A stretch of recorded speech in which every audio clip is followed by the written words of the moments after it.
Every generation of architects produces designers who leave behind iconic buildings, but only a few leave behind a way of thinking. Bal Krishna Vitthal Das Doshi belonged to that rare category.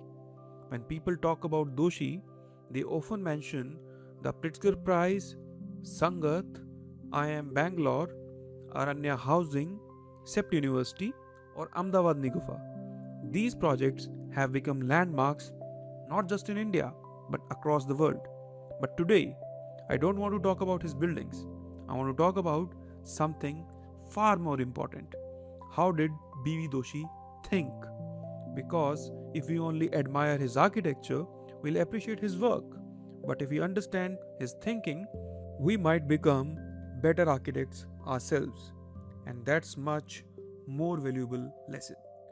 So welcome to Design Karanversation, Stories, Insights and Conversations.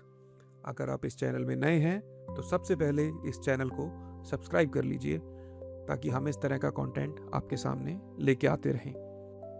और अगर आपको ये video पसंद आती है तो इसे like करना और शेयर करना मत भूलिएगा। One of the biggest misconceptions young architects have is that architecture begins with a drawing. We open CAD, Rhino, SketchUp or Revit. We start drawing plans, experimenting with forms, exploring facades. Doshi would probably tell us, you are already too late. For him, architecture had already begun much before the first line was ever drawn. It began with observation of people, observation of climate, observation of culture, observation of everyday life. He believed that architecture is not an object placed on a site. It is a response to life already happening on that site. The difference sounds subtle, but it changes everything. Because when architecture begins with objects, we ask, what should this building look like? But when architecture begins with life, the question becomes, how will people live here? And that single shift separates architecture from construction. This is perhaps Doshi's greatest contribution. He never designed buildings as isolated sculptures. He designs ecosystems of human experiences. Think about the spaces you remember the most from your childhood. Maybe it wasn't your bedroom. Maybe it was the courtyard where everyone gathered during festivals. Maybe it was the veranda where your grandfather sat every evening. Maybe it was the staircase where cousins played, or that shaded tree outside your house where neighbors naturally met. Interestingly, none of these spaces were designed to become iconic. They became memorable because life happened there. Doshi understood this better than almost anyone. Architecture isn't remembered because of walls, it's remembered because of experiences. That's why his projects never feel like monuments, they feel like places waiting to be inhabited. Another fascinating aspect of Doshi's work is that he almost never treated climate as a technical problem. Today, when we talk about sustainable architecture, we immediately think about solar panels, green ratings, smart systems, or energy efficient technologies. But Doshi belonged to a generation where sustainability wasn't an additional layer, it was embedded within the very DNA of design. Instead of asking, how do I make this building sustainable? He asked, how should this building exist in this climate? Notice the difference. One question treats sustainability as an outcome, the other treats climate as the starting point. And once climate becomes your starting point, every architectural decision begins to change. The orientation changes, the section changes, the proportion changes, the thickness of wall changes, the placement of openings changes, the relationship between built and open spaces changes. Even the experience of light changes. Climate was no longer something to fight against, it became a design collaborator. This philosophy becomes beautifully evident when you study Sangat. Many people admire Sangat because of its iconic vaulted roofs covered with white mosaic tiles. But the vaults are not merely an aesthetic decision. They reduce heat gain. The earth around the building acts as thermal insulation, Water bodies assist in cooling the microclimate. Natural ventilation is carefully orchestrated. Light enters gently rather than aggressively. Every element performs multiple functions simultaneously. That's something architects often forget today. Good architecture is never about one idea solving one problem. The best architecture allows one decision to solve many problems at once. A roof becomes climate control, a courtyard becomes ventilation, a wall becomes thermal mass, a corridor becomes a social space. This layered thinking is what transformed Doshi's architecture from beautiful building into intelligent systems. Perhaps that's why Doshi never chased complexity. He chased coherence. Every decision had a reason, every space had a purpose, every transition had an intention. Nothing existed merely to impress, everything existed to improve the quality of life. And I think that's an important lesson for architects today. We are living in an age where software can generate thousands of design options within minutes. Artificial intelligence can produce stunning renders. Parametric tools can generate forms we couldn't even imagine 20 years ago. But technology doesn't decide whether a child will prefer sitting on a shaded step instead of inside an air conditioned room. Technology doesn't understand why a grandmother naturally chooses the veranda every evening. Technology doesn't predict how festivals transform circulation patterns within a home. Only observation can do that. And observation was Doshi's greatest design tool. Observation alone, however, does not create architecture. The real challenge is translating those observations into space. And this is where Doshi was extraordinary. If you carefully study his drawings, you'll notice something interesting. Most architects begin with plans. Doshi often thought in sections. Now, that might sound like a technical distinction, but it completely changes the way architecture is conceived. A plan tells you where spaces are, a section tells you how those spaces are experienced. A plan can show a corridor, a section can show how light enters that corridor. A plan can indicate a courtyard. A section reveals how that courtyard cools the surrounding rooms. A plan tells you dimensions. A section tells you atmosphere.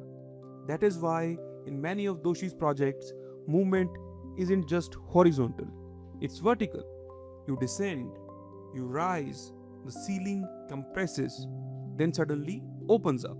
Light changes, temperature changes, the scale of the space changes, your emotions change. Architecture becomes a sequence of experiences rather than a collection of rooms. The idea is beautifully visible in Sangat. You don't simply walk into the building, you gradually descend into it, almost as if architecture is asking you to slow down. The earth begins to surround you, the noise of the city begins to disappear, the temperature changes almost without you noticing, and suddenly you are no longer entering an office, you are entering a different state of mind. That is not decoration, that is architecture using section as a design tool. Today, we spend countless hours perfecting floor plans. Doshi reminds us that the real poetry often lies in the section. Another idea that appears repeatedly throughout his work is something many architecture schools don't explicitly teach: the importance of thresholds. Modern buildings often celebrate efficiency. You move from outside to inside. Door, lobby, lift, apartment, done. But life doesn't actually work like that. Human beings need transition. Think about traditional Indian homes. There was the street, there was the otla, then the veranda, then the courtyard, then the family room, then the private room. Every layer prepared you for the next. Every threshold gently shifted your relationship with the space. Privacy wasn't created by a wall, it was created by sequence. Doshi understood that architecture isn't just about defining spaces, it's about choreographing movement. In fact, if we study his projects carefully, we notice something remarkable. Very few spaces feel isolated. Almost every space has a relationship with another. A courtyard extends into a veranda. A shaded passage opens into a plaza. A staircase becomes a place to sit. A corridor becomes a conversation space. Nothing exists in isolation. Everything is connected. And perhaps this is one of the biggest lessons contemporary architecture can learn from him. Don't design rooms, design relationships between rooms. Because relationships are where life happens. The philosophy reaches its most powerful expression in Aranya housing. When architects first study Aranya, they often focus on the master plan, the road hierarchy, the infrastructure, the density, the incremental housing model. But I believe the most revolutionary aspect of Aranya wasn't its planning, it was its understanding of time. Most housing projects are designed for the day they are handed over. Doshi designed for the next 30 years. He understood that families are never static. A young couple eventually becomes parents. Children grow. Parents age. Income changes. Businesses begin from home. Additional rooms become necessary. Architecture, therefore, should not resist change. It should welcome it. Instead of giving every family a finished product, Doshi gave them a framework, a beginning rather than an ending. The house wasn't complete on possession day. It was designed to evolve with its occupants. That's an incredibly radical idea because it shifts architecture from being an object to becoming a process. In today's language, we might call it adaptability or resilience. Doshi simply called it understanding life. And perhaps that's why Aranya continues to be studied around the world, not because it solved a housing problem, but because it redefined what housing could become. There is another quality in Doshi's work that often goes unnoticed. His buildings never demand attention, they reveal themselves slowly. In an era where architecture is increasingly designed for the camera, Doshi designed for repeated experience. The first visit doesn't tell you everything. The second visit reveals new relationships.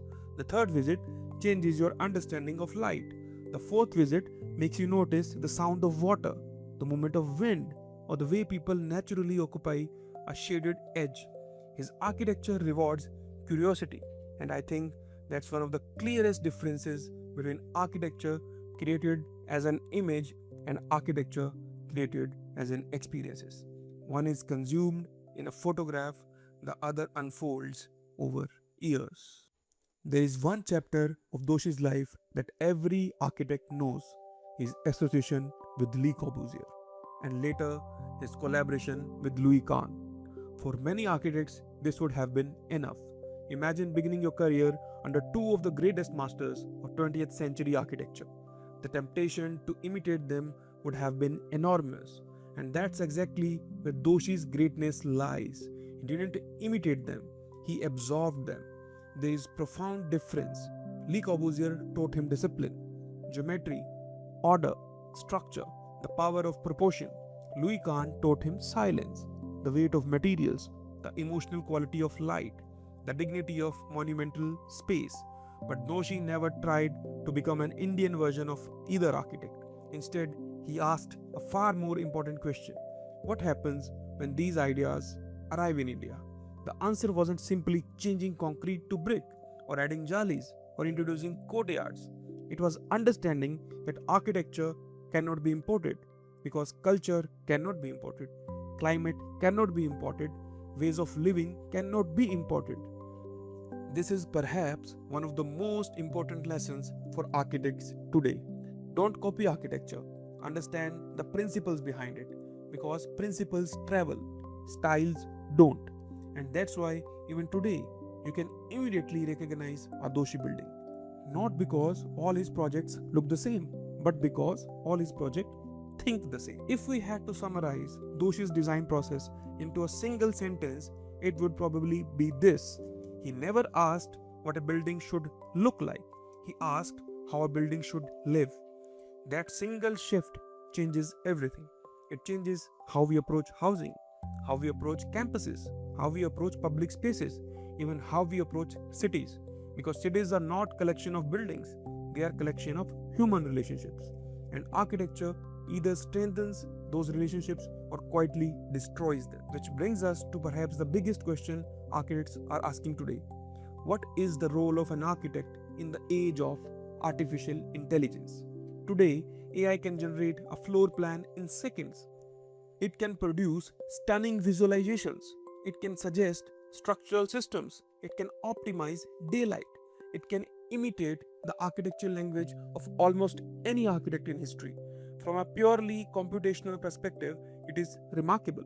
But here's something AI still cannot do: it cannot observe life. It doesn't know why an elderly person instinctively chooses the coolest corner of a courtyard on a summer afternoon. It doesn't understand why children naturally occupy the edge of a staircase instead of a perfectly designed sitting area. It cannot predict how a family transforms its home over 20 years.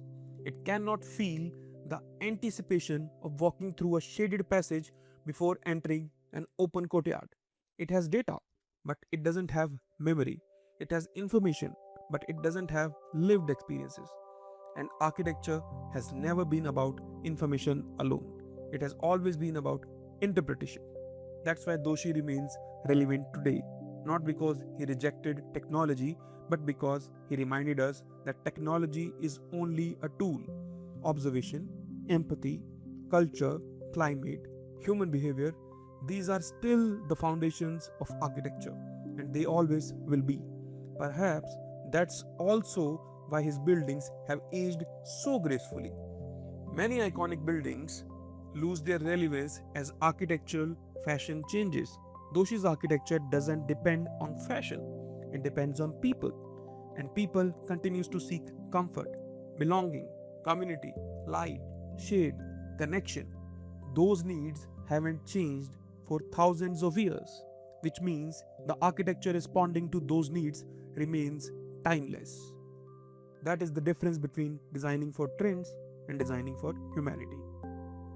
As architects, we are often taught to admire masterpieces, to analyze plans, to study sections, to memorize materials, to understand structure. Doshi certainly mastered all of those. But I think his greatest lesson lies somewhere else. He taught us to observe before we design, to listen before we solve, to question before we conclude, and above all, to remember that architecture is not created when concrete is poured. It created when people begin to inhabit a place and make it part of their lives. Perhaps that's why B.V. Doshi's legacy isn't measured by the number of buildings he designed, nor by the awards he received, not even by becoming India's first Pritzker Prize laureate. His true legacy is something far more difficult to achieve. He changed the way generations of architects think, and maybe that is the highest achievement any architect can aspire to, because great architects don't simply leave behind buildings, they leave behind better architects. Thank you for joining me on another episode of Lines and Legacies. If this conversation changed the way you look at B.V. Doshi, or perhaps the way you look at architecture itself, share it with someone who believes architecture is more than construction. Because the greatest legacy of an architect is never the skyline they leave behind, it is the mindset they leave behind. I am architect Karan Arora, and this is Design Karanversation, where every line has a story and every legacy has a lesson. अगर आपको ये video अच्छी लगी तो इसे like और share करना मत भूलिएगा, और सबसे पहले इस चैनल को सब्सक्राइब कर लीजिए। मिलते हैं नेक्स्ट एपिसोड में।